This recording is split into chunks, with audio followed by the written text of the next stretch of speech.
enough Katy Perry. Time to knock out another old school Nutnfancy fixed blade knife review. Hey guys, check that out.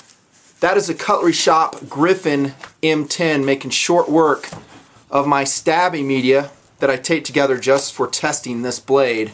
That's about the 100th stab into it. I'll get to the performance here in just a bit, and that is a sweet little fixed blade knife. I'll get to the details as best I can, covering the details as best I can via this stuff. You know how it goes. Starting it off with a little Katy Perry. Yep. What? You don't like Katy Perry songs? Come on, man. I like all music, not just Katy's. You guys have seen the videos.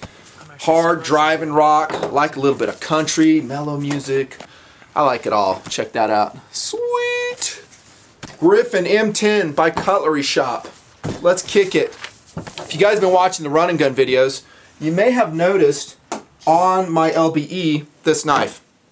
And that's where I'm going to start. Philosophy of use.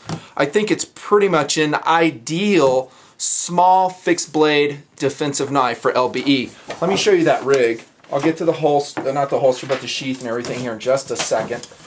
Clip it back in, and here we go. Tag plate carrier. Flat Desert Earth. That's a CZ75B review coming up shortly. Look how that sucker rides. I mean, it's so small, it's so lightweight, you don't even know you have it on your LBE. And depending on what you want out of your blade, utility purposes, maybe emergency defensive purposes, you soldiers, you law enforcement guys, you good civilian sheepdogs, that might be exactly what you want. I generally won't run a big knife on my LBE. It's got to be light, unobtrusive, I'm not banging into it, and I forget about it. And yet, when I need it, it's there, ready to rock and roll. That's a Gryphon M-10. This knife, here comes a little bit of background, is actually designed, or was designed, by Bob Terzuola. I don't know him personally, but Bob is a legend in the knife making community. That's his logo on there.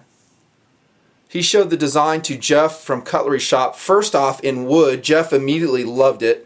Said that is a sick, elegantly simple, fixed blade utility / mini fighting knife. And I think it had a history. It was produced by some other entities. Cutlery Shoppe brought it back. And he's getting the help of Mike Sastre too. Mike actually makes the awesome Kydex sheath, which I'll show you here in a second. There it is right there, riding there, but I'll talk about the details. So this knife has a history, and it's actually kind of a shrunken form of some of other Bob's excellent designs. I am a fan of Bob's blade designs. I'm talking the blade actual. I think there's some things about the handle I'll talk about here in just a bit that, for me, my likes, I would probably change a little bit, but the blades are smoking. I've owned one in the past. I don't have it anymore. Otherwise, I'd be showing it to you right now. It's one of his larger fighting knives. Production variety. He does some custom knives that are just amazing, and they're very expensive. Just like anything very special in life, they're expensive. Bob, though, is a legacy member of the Knife Makers Guild. He's friends with Frank Centofanti, Ron Lake, Warren Osborne, Ozzy Osbourne. What? Ozzy? I made that last part up. Warren Osborne, though, totally knows him. Bill Pease. All these legendary names in the business, and Bob Terzuola is right there with him. This is a Bob Terzuola knife. And when I tell you the value, keep that in mind, that you're getting a chunk of Terzuola history and all his knife making expertise, which is basically tactical / combat knives. That's, in my estimation, where Bob's primary focus has been, and you guys know here in the Nutnfancy project, seriously, that's my focus. Those are the knives I gravitate to. That doesn't mean I won't go a traditional knife occasionally. I will, but that's the background, the pedigree on the Gryphon M-10. Wicked. Back to LBE, philosophy of use. I think it's ideal for that. Something you can clip in. It is a small blade, 4 inches in length. We'll talk about the details here in a sec. We're still sticking to POU though. And also, I'm gonna go in order of what I see them as the most important. I'll say LBE first. Secondly, I'll say a strong, here comes a new term, less failure prone tactical blade option. Some guys will ask me, hey, do you run around with a tactical fixed blade day to day? The answer is an honest no, I don't. I generally find they bang into me, they stab in my side. If I carry them vertically, I mean, if you roll them in horizontal, which this sheath is capable of doing, they're much more doable. But generally I'll go with a folding tactical knife, and this isn't set up, this is just what I have. Right now I'm rocking a Cold Steel Voyager large plain edge. Okay, that's an extremely strong knife. We've talked about the details on camera. Love it, highly recommend it. And there's dozens and dozens of other options I've reviewed. Also, I love those. This is generally what I go with because it's smaller, more obtrusive. Some guys, though, want something that is completely, how to say it, less failure prone. There you go again. In other words, yeah, as strong as you know, the locking mechanism may or may not be, they like the fixed blade option. This is a good knife for you guys because it's small and it's going to be much more portable than some larger fixed blades. There you go. And it's going to have all the utility of that knife, pretty much the same utility of the knife I just showed you, perhaps. LBE knife, less failure prone, tactical knife, fixed blade variety, and then I'm going to say an EDC fixed blade for the Gryphon M-10. So this is a great option for you to roll in as a utility knife. And actually Jeff at Cutlery Shoppe, that's what he is marketing it as. It's a utility slash, I forget what he says, combat knife. Oh, utility boot knife is what he's calling it. Do I wear knives in my boot? Here's something interesting for you guys. The answer for me, Nutnfancy, is absolutely not. Maybe it comes from my ejection seat experience in the U.S. Air Force flying ejection seat aircraft. We were taught many years ago, don't do that, because there were guys that did it, and during ejection the knife actually either broke their ankle on the casement of the cockpit as they ejected, or worse, it actually went through the sheath and stabbed them right in the foot, right through it. So there have been a few cases, I think, where that's happened, and so I pretty much shied away from doing that from my Air Force training. And also, I never found it to be super comfortable or really accessible either. I think you're much better off to go with an in the waistband option, maybe a shoulder holster option. If you're just carrying the knife itself, not integrated into LB. That's my mileage. That's the philosophies of use as I see it. I might throw in maybe collectability, because it is a Bob Terzuola design. It is just a unique and fun knife, especially for the price point. You might want to throw it in the collection. Here we go. Weight, balance, and feel. I'm going to start off with weight. And I think Jeff on his website currently has it listed heavier than I weighed it. 6.8 ounce total. And that's with both the attachment methods, the G-Clip and the pull dot rubber strap attachment method on the sheath. And then 2.5 ounces for the sheath, so we'll call it 7 ounces more or less for the entire setup. Now if you shed this strap off, even lighter. That makes it once again an extremely lightweight knife to carry, integrating into those systems we were talking about earlier, and the feel is outstanding. Extremely fast in hand. It is lightweight in the forward and reverse grip. The handle works great.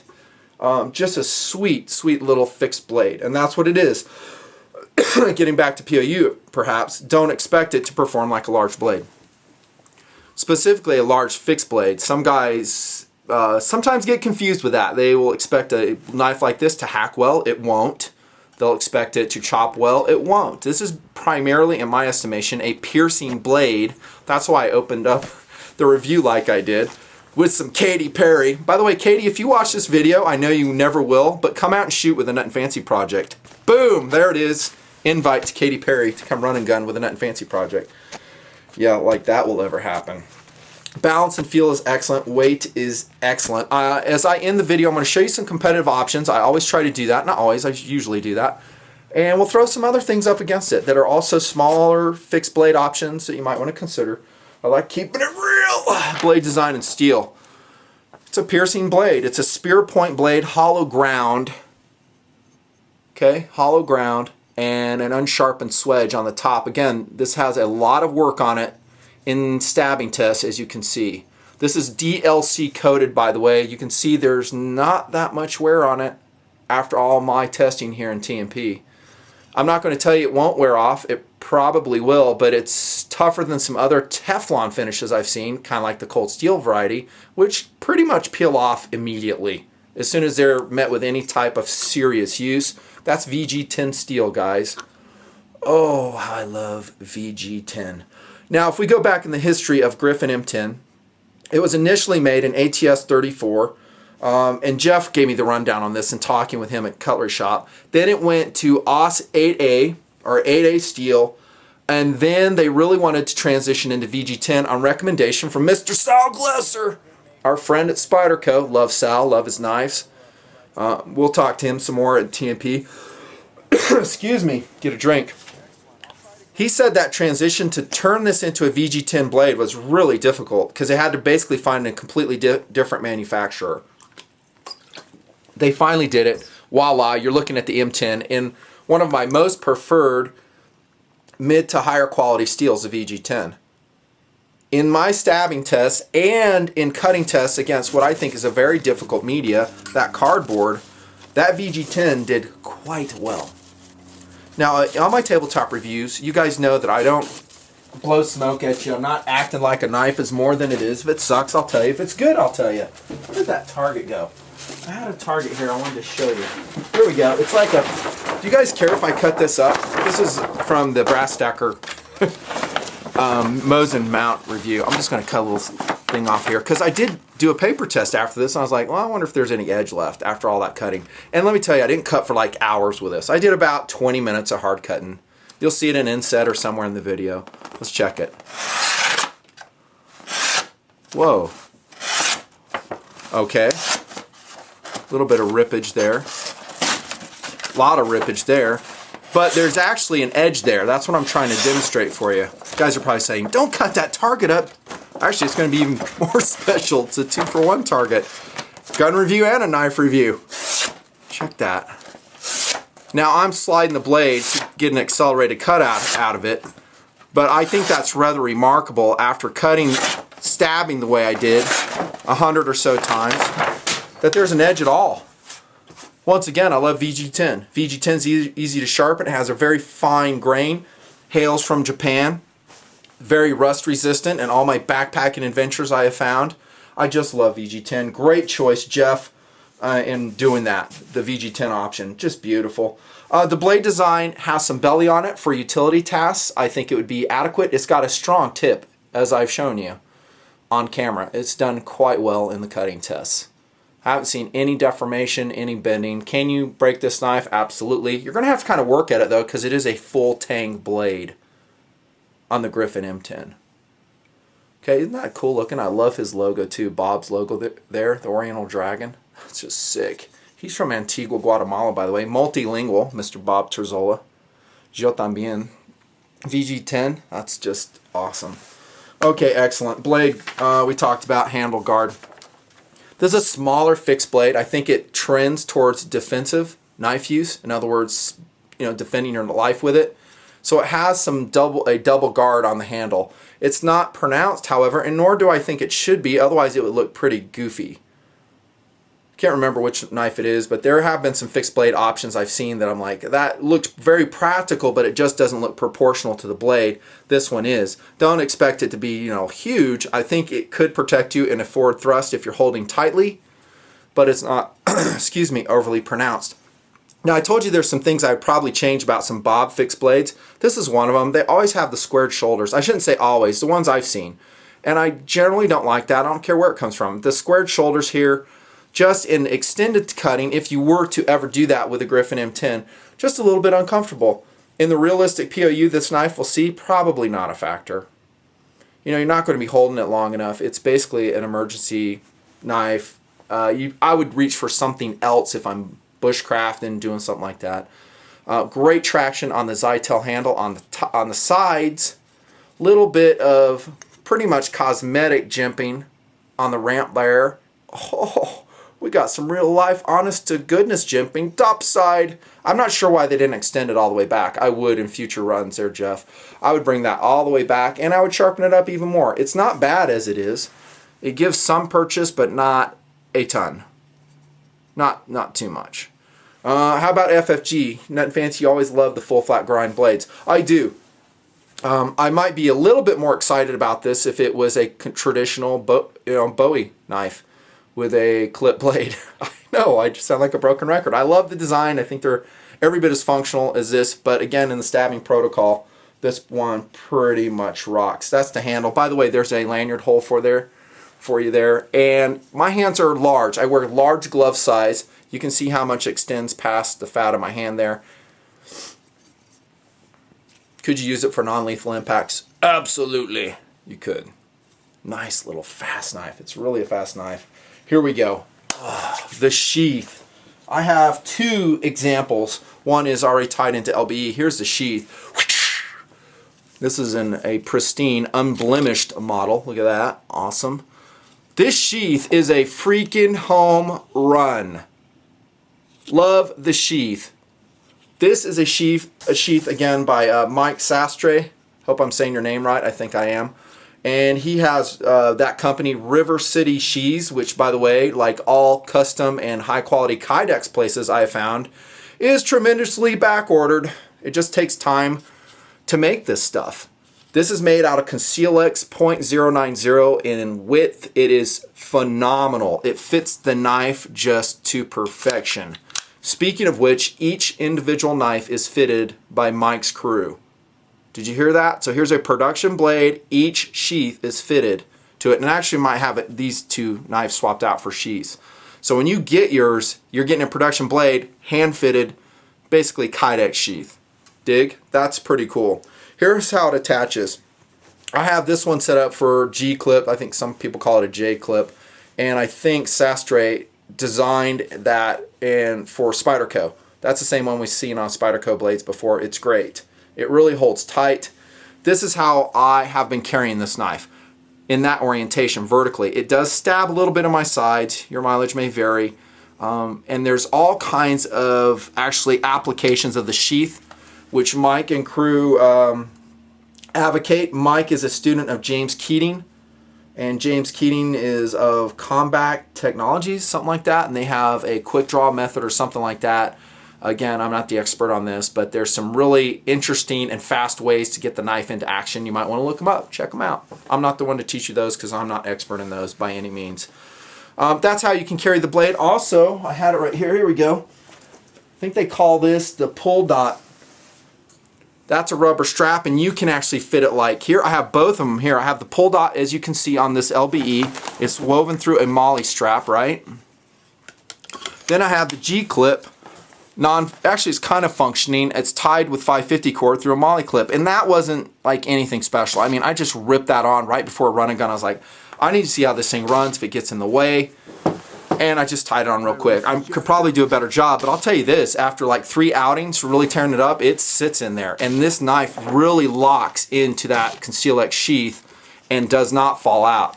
That is another huge benefit of a custom fitted ConcealX slash Kydex sheath. Man, I love this sheath. It's just so awesome. Kydex is heavier than plastic. That's just the reality of life. I find, I don't know, if I was to put a ballpark on it, it's 20% heavier than a plastic option. Leather, I'm not sure. I still love Kydex. Love it, love it, love it. I'll show you competitive options, another example of it. It's waterproof. There's a drain hole on this side right here. Look at the fit and finish of the sheath too, fellas. From River City Sheaths. Okay, it's just superb. Rounded, it's just awesome. And you can orient that G-clip any way you want. You want to go horizontal carry, rock it. Just go ahead and twist this 90 degrees and figure out the orientation you want to carry it, where it would make sense in your system to carry it. You can do the G-clip. Or you can experiment with the pull dot as well. You can hang it upside down. You can adjust the angle, go inside the waistband with a G-clip. That's actually how I have this oriented right now. I'm right-handed. I'm on strong side. G-clips on the exterior through the belt. You don't need a belt for it. It will attach very strongly to the pants. Man, just for the sheath alone, the price is worth it. It is an amazing sheath.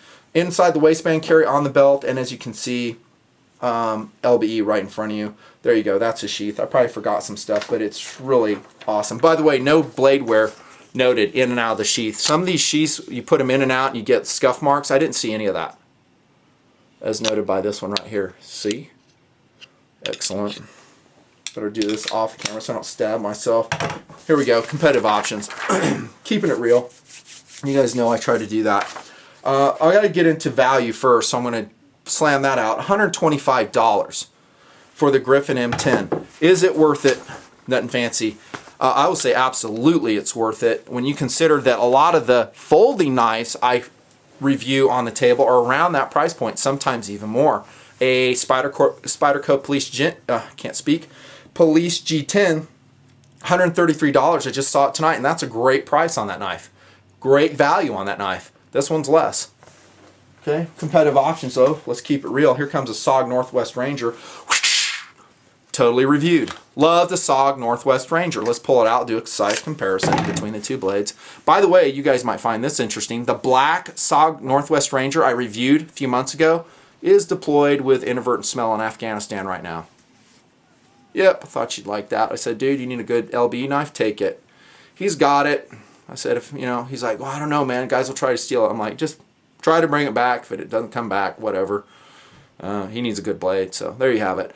Northwest Ranger, a bit bigger, don't you think? Wider, it's going to shear better. More of a utility knife. There's that Bowie blade I just love. The flat grinding I love. And there's that style of jimping I was talking about right there, Jeff. This is really sharp jimping on there.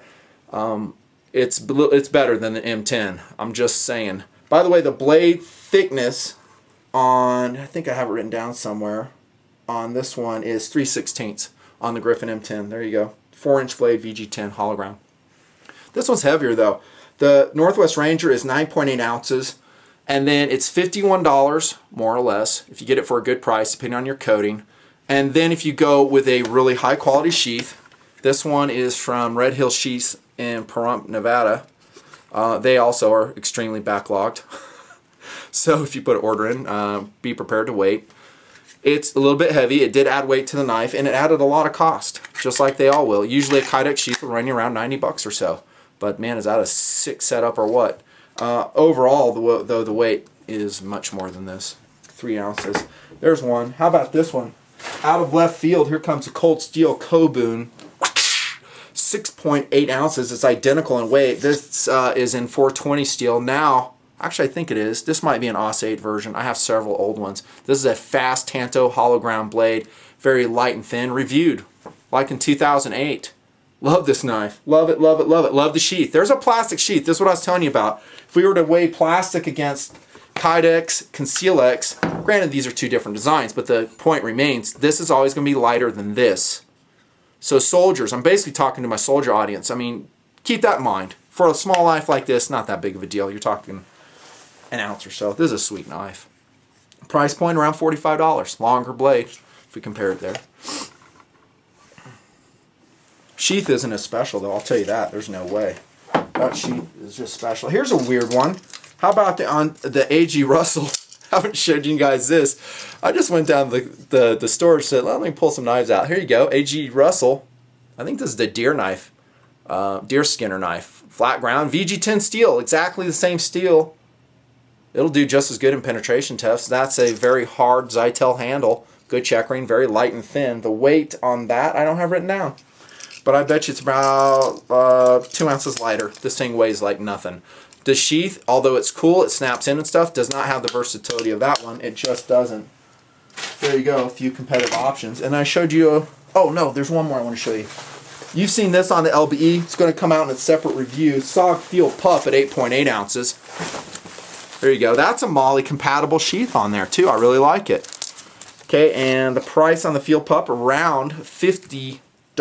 I think, 8.8 ounces, AUS 8 steel. Let's compare it against Mr. Gryphon M-10. They're identical in size. This one's a rubber handle, more hand filling. You can see there's grooves on it, good checkering, excellent jimping right there. SOG Field Pup, hologround as well. They're both outstanding knives. It might just be a preference. This one may be more of a utility knife for me because it has more belly, a more belly tip. And it could be a great defensive blade as well. Just a competitive option. Brighter though. I love for you soldiers, this is a much better coating on that one. There you go. Competitive options against the Gryphon M-10. I think overall though, it is a slamming value at $125. It's a Bob Terzuola designed blade. Outstanding performance in cutting and stabbing tests. And the sheath is absolute perfection. Custom fitted Conceal-X. Does it get better than that? I don't know. You know, I would change the squared shoulders on it. That's about it. Maybe lengthen the handle 1/2 inch for me.